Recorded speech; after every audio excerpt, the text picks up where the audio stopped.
Yang pasti dalam COVID itu semua susah ya. Iya, betul. Dan saya merasa sangat bersyukur karena usaha bisnis saya itu tidak bersentuh langsung dengan pariwisata. Terutama yang di toko besi di toko WK besinya. itu. Ya, kalau ini kan belum terbentuk. Ya, kan gitu ya. Terutama toko besinya itu artinya struktur. Waktu itu mungkin dalam kondisi pandemi semuanya diam begitu ya. Mungkin dalam kondisi diam ada berapa yang punya duit, masih mulai dia Astungkara Pak. Ya kan gitu ya, Mbak. Dia tuh membuat rumah mulai karena merasa persiapan untuk kedepannya setelah COVID selesai kan gitu ya. Saat itu ya ada mulai bikin restoran, menggarap ininya kan gitu ya, strukturnya.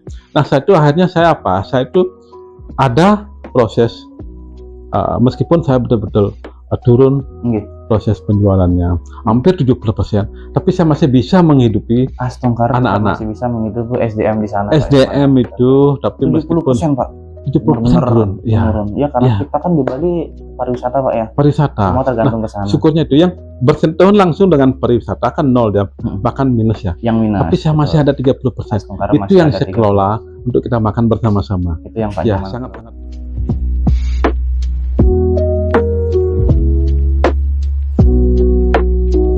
Inovasi apa kalau di toko? Inovasi kita tuh tentu tadi meningkatkan pelayanan kita. Kenapa? Karena persaingan, kan gitu ya. Iya, nggak apa-apa. Iya. Ya, maaf. Ini lebih karena meningkatkan pelayanan kita Pak Adi. Karena kenapa? Persaingan kita makin hari makin ketat. Tanpa berinovasi kita akan kalah langkah. Terus inovasi apa yang saya jalankan? Kita meningkatkan pelayanan. Kita harus pengiriman cepat. Ya, inovasi apa? Saya harus menambah armada. Saya harus menambah armada supaya kecepatan pengiriman. Itu bisa terhandle kan? Iya, saya menambah beberapa armada ekspedisi saya. Mobil truk saya tambah lagi kemarin lagi 4 unit mobil truk trontonnya, dan mobil ini saya tambah lagi juga berapa unit. Lebih cara inovasi dengan market pasar yang semakin bertambah dan kompetitor kompetitor makin berat. Tentunya. Ya, saya bicara terkait dengan ini ya, dengan besi ya. Ya, kompetitor sangat-sangat berat. Dan masalah harga juga. Price juga sekarang makin Kenapa? Karena kebanyak kompetitor, pendatang investor luar pun sekarang masuk ke Bali. Ya. Ada peluang itu, Pak. Peluang itu mungkin Bali itu pariwisata, rame. Ya, jadinya dia tuh melihat berani berinvestasi di Bali. Itulah membuat kita harus bagaimanapun juga ikut berinovasi. Tentunya ya, supaya bisa tetap berjalan. Ya, syukur. Makanya nanti saya akan lihat suatu saat. Pandemi ini sendiri. Betul. Tentunya ya, supaya bisa sampai ke depannya nanti cukup untuk menikmati. Ya.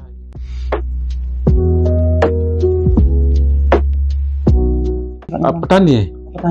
Ya, ibu saya memang seorang petani. Petani ya, ke sawah. Saya pun juga harus membantu ke petani. Saya harus mencangkul. Tapi kan petani yang dua Pak Iman. Ada yang memang memiliki lahan sendiri, ada hanya sebagai penggarap dulu. Iya, kita milik sendiri, tapi nggak begitu banyak. Lebih ke sawah berarti? Ke sawah ya. Ingin kuliah tapi nggak mampu. Orang tua tak bisa. Kakak ada yang kuliah? Kakak nggak ada yang kuliah, dan kakak sudah bekerja menghidupi keluarganya sendiri. Kan gitu ya? Kan nggak mungkin untuk adanya kembali. Nggak mungkin lah ya. Tapi dalam hati kecil ada rasa pengen kuliah. Ada rasa pengen kuliah. Saya dalam persiapan kuliah. Itu kalau diizinkan kuliah, Bapak mau nyari jurusan apa sih, Pak? Saya rancang sudah cari sastra Inggris. Kan gitu ya. Saya pingin waktu itu SMP, SMA, SMP saya senang bahasa Inggris dong. Iya. SMP bagus ya bahasa Inggris saya. 910. Ya. Bagus ya. SMA jadinya saya ginikan lagi ya, artinya masih umum ya, teman-teman juga pintar-pintar. SMP saya bagus, SMA saya biasa. Saya ingin menekuni lagi sastra Inggris. Saya sudah mempersiapkan semuanya untuk kuliah. Begitu berangkat kuliah, ditanya sama kakak, mau kemana? Mau kuliah. Terus siapa biayai? Saya diam. Akhirnya kemana, Pak? Akhirnya saya memberikan saran, kakak memberikan saran. Artinya kerja saja. Ya, ini aja. Atau juga kuliah juga akan cari kerja. Kenapa nggak langsung to the point, belajar aja, kursus saja. Kursus saja. Jadinya saya khusus ke bahasa Jepang saya dan pasar. Terus bahasa Jepang. Tapi kenapa bahasa Jepang Pak jadinya, Pak? Jadinya ke bahasa Jepang. bukan ke bahasa Inggris. Karena gininya daripada kakak, bahasa Inggris sudah banyak. Yang belum bahasa Jepang. Waktu itu sedikit. Dan kakak pun janji. Saya di Bali Nihong. Itu di Kumar. Yang sekarang jadi Juice ya.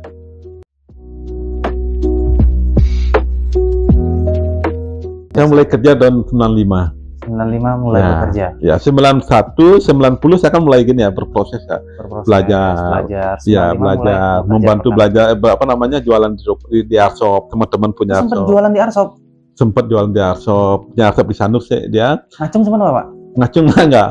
Habis gitu jual di Arsop. Jual di Arsop kita ngelap-ngelap. Gininya. Kan gitu ya. Di Arsop. Ya, habis itu teman saya itu bikin gini, dia bikin di Kintamani di Kayu Ambon namanya. Bikin dia toko di sana. Dibawa ke sana kita dibawa ke sana 8 bulan saya di sana. Nggak pulang-pulang saya ngelap padong gini gitu. Ya, struggle-nya Pak Nyoman ya gitu ya. Ngelap padong. Begitu 8 bulan saya balik, baru saya cari license-nya.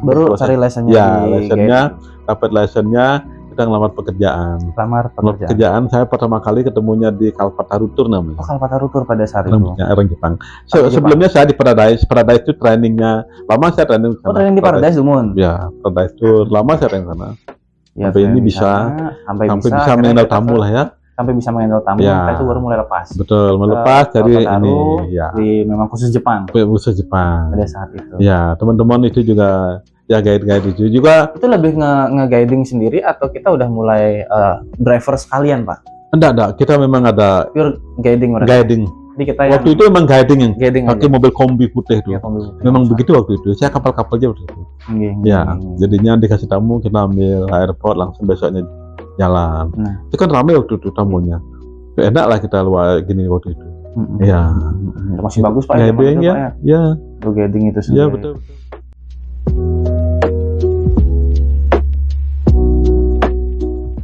Habis guiding itu saya dipercaya oleh ada teman tamu, saya dipercaya untuk bikin restoran. 95 sebentar saya guidingnya di Kalpataru itu. Sebentar guidingnya. Ya 98 saya dipercaya bikin restoran saya. Itu dia tuh pas waktu itu saya ngenal dia. Sebenarnya ini tamu terbuang dia nih. Teman-teman travel saya. Teman-teman guide yang itu nggak mau ngendel dia. Nggak mau ngendel. Karena tamu sendiri, tamu sering ke Bali. Tamu sering ke Bali, artinya kan sudah tidak ada duitnya. Kan gitu pikiran gini ya. Padahal itu kita tuh mengalir aja sebenarnya, nggak ada. Nothing tulus kan Pak kita. Ya kita jalan aja, jemput ya Pak Nyoman, ya siap jemput. Kan gitu, begitu jemput taruh di hotel. Habis itu dia kan memang bidiknya karena dia sering ke sini. Jemput dia ke sini aja. Lepas. Habis itu begitu jemput sekarang cautnya kan, ada seminggu caut ya kita ambil dia caut. Waktu itu dia menderita diolok-olok, kena bohongan sama ini. Dia uangnya dilarikan. Gitu. Terus saya tanya, dia bersedih ya kan? Ya apa yang saya bisa bantu? Mencari itu kan nggak mungkin. Gitu sudah siapa udah hilang. Nah, waktu last minute sudah mau ke airport. Artinya apa yang kamu gini kan? Kayak gitu ya, yang kamu pilih, kamu cari itu apa kamu pulang gitu ya? Ya, kayaknya dia pulang aja dah. Waktu itu berapa? Ada waktu itu sih nggak begini ya, tapi kan darinya gede ya, 15 jutaan tuh ya. Zaman itu besar Pak, 15 juta. 98 Pak. Ya, kan gede ya. Waktu itu kan merasa gini ya. Ya pulang aja deh. Artinya aja pulang. Ya, artinya dalam mobil komunikasi baik kita kan. Mungkin dia pulang sampai di rumahnya dia mengirim surat ke saya. Surat ke Pak Nyoman. Iya. Nyoman apakah bisa bantu saya gitu deh. Ya, untuk apa? Saya mau bisnis di Bali bikin gini. Bikin restoran. Iya. Akhirnya saya balas juga suratnya dia, oke, saya bantu kamu. Nah, nanti apa adanya saya kenalkan sama keluarga dulu biar kepercayaan itu muncul. Dia saling. Iya. Iya, akhirnya pulang dia percaya sama teman keluarga, saya kenalkan sampai ke kampung. Ini kakak saya semuanya ya. Oh iya, berarti biar pemikiran mau bawa kabur dan lain-lain. Iya, ini saya gitu ya. Ini udah keluarga saya. Betul. Nggak mungkin saya main-main istilahnya. Iya. Ini rasa keras itu berikan. Iya, berikan dia. Ini apa adanya saya. Kayak gini kan gitu ya. Nah, kalau kamu percaya mungkin dari omongan mungkin percaya begitu ya. Oke, pulang dia. Oke, saya percaya sama kamu udah ngandalkan aku. Kita start lah ya, aku kasih kiriman uang kamu. Kirim uang saya 50 juta waktu itu. 50 juta. Kaget juga saya tuh. Kaget Pak. Gimana saya cari uang segitu? Uang banyak itu. 50 juta saya kan. Tapi saya tunjukkan ke teman-teman, bisa dikiriman bener loh nih. masa mah ini loh, wih ya untuk apa Pak? Ini rencananya untuk ini sih. Oh iya Pak Nyoman, selamat aja. Selesai di sana, saya carikan ini tempat di mana Pak? Di Kuta. Oh, di Kuta. Jalan Benuh namanya itu. Saya kontrakkan tanah. Restoran Jepang. Restoran ini Western. Western. Ya dia ngerti, dia tuh sayang dia tuh tidak mahir di bidang. Beliau ngasih modal aja.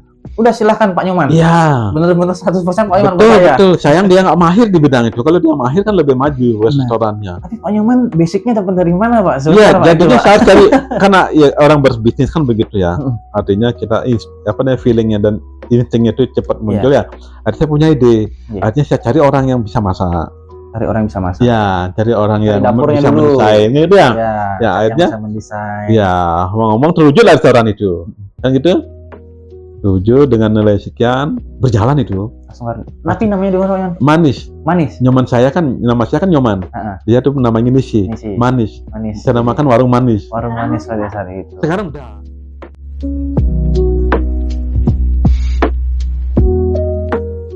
Akhirnya saya ini belajar properti. Mulai belajar masuk ke dunia properti di tahun 2002. Ya. Pada saat bom itu. Betul.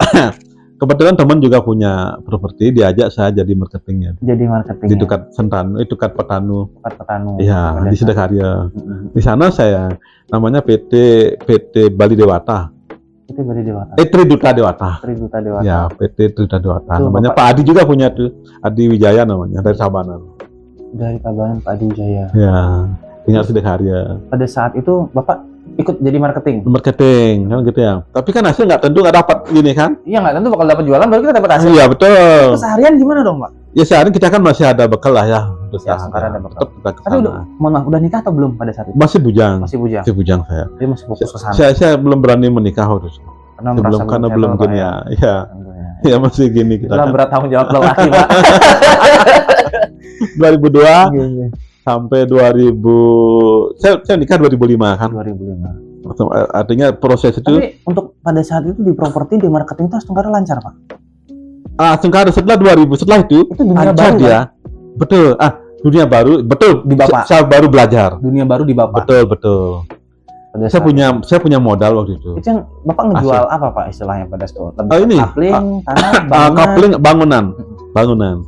Ya ada berapa kita jual kan itu ya. Relasi yang Bapak punya kan? Ya betul, relasi kita hubungi, hatinya lewat beginian. Nggak ada, lewat Bali Pos. Ya namanya hubung kita kan. Nah kan hubungi, kita tawarkan di Jimaran, di Sidakarya waktu itu.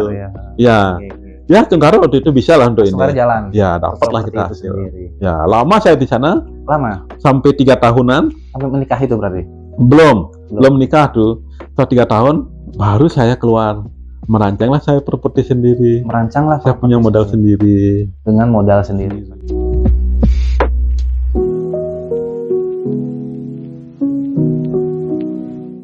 Main kaplingan pertama, habis itu setelah main kaplingan. Itu bener-bener sendiri? Bener sendiri saya itu. Selama 3 tahun belajar kan? Betul. Belajar dibayar Pak jadinya. Betul. Bikin saya perumahan. Di mana pertama kali Pak? Sidakarya, di Pemogan saya bikin. Di Pemogan Bapak? Ya. Berapa unit pertama Pak? Saya bikin di Sidakarya 4 unit. 4 unit Pak. Ya. Dikit-dikit berarti. Betul. Kecil-kecil. Dengan modal secukupnya kan? Betul. Tapi Astungkara jalan. Habis itu teman saya ini bertanya, kamu kerja apa? Aku kerja gini. Oh kalau gitu bikinkan aku villa, nanti aku jual kembali. Bikinkan dijual kembali. Iya. Cuman bikinin villa. Bikinkan saya. Jadi saya bikin villa. Gitu. Itu pure modalnya dia. Itu modalnya dia. Kita hanya yang mengeksekusi aja. Betul.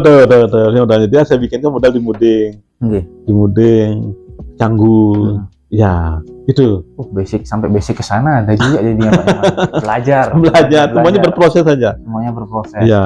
Yang penting kan kepercayaan yang didapatkan. Betul. Dapat arsitek, dapat kontraktor dan Iya. Itu kan mengalir. Jadinya kita nggak perlu jadi arsitek kalau memang Bapak memberikan lapangan pekerjaan. Iya. Buat teman-teman Pak. Betul. Artinya ya betul kan begitu jadi arahnya.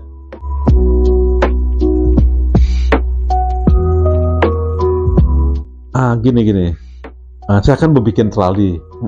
Tahu-taunya dia bawa bahan, bukan trali. Bahan dia bawa. Loh, kok bawa bahan dari mana belinya? Kan gitu kita. Ini pakai bahan untuk ini Pak. Oh ini. Oh begini bahannya. Gitu. Saya kan pipa-pipa gitu ya. Iya. oh ya ini bahannya untuk begini Pak. Oh, di mana belinya? Di sini. Kayak gitu ya. Berarti laku dong gini. Laku Pak, gitu ya kan? Oh, Pak Nyoman mancing, laku. Ya, laku Pak. Gitu kan? Laku Pak. Pembangunan lagi. Ya, berarti karena saya berpikir begini, kalau bermain properti itu cash flow-nya nggak begitu cepat. Nggak begitu cepat, benar. Ya, kita harus punya dagang. Betul. Waktu itu saya berpikir saya harus punya dagang. Dagang bangun atau besi ini. Ya, bangunan atau besi. Ya, saya melihat itu tertarik saya ke besi. Melihat itu tertarik akhirnya ke besi. Ya, dan yang menawarkan yang tadi saya tanya itu punya relasi teman-teman banyak. Teman-teman banyak. Dan saya pancing dia. Oh, teman-temannya banyak betul. Banyak Pak. Saya nanti teman-teman saya berapa itu saya bisa bantu nanti gitu dia. Gitu Pak Ade. Tepat saya lagi. Peluang nih berarti. Peluang nih. Iya. Gitu loh Pak Ade. Itu berarti pertama kali. Iya, untuk besinya. Momen ini dapat di besi ini. Iya.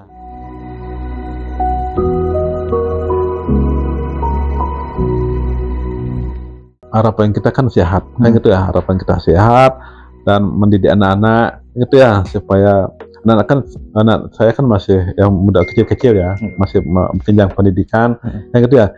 Ini kan tanggung jawab orang tua ke anak supaya jadilah kan gitu ya. Semoga tengkara nanti Tuhan gitu leluhur memberikan kita, semesta memberikan kita dengan karma jalan, baik yang kita kan gitu ya.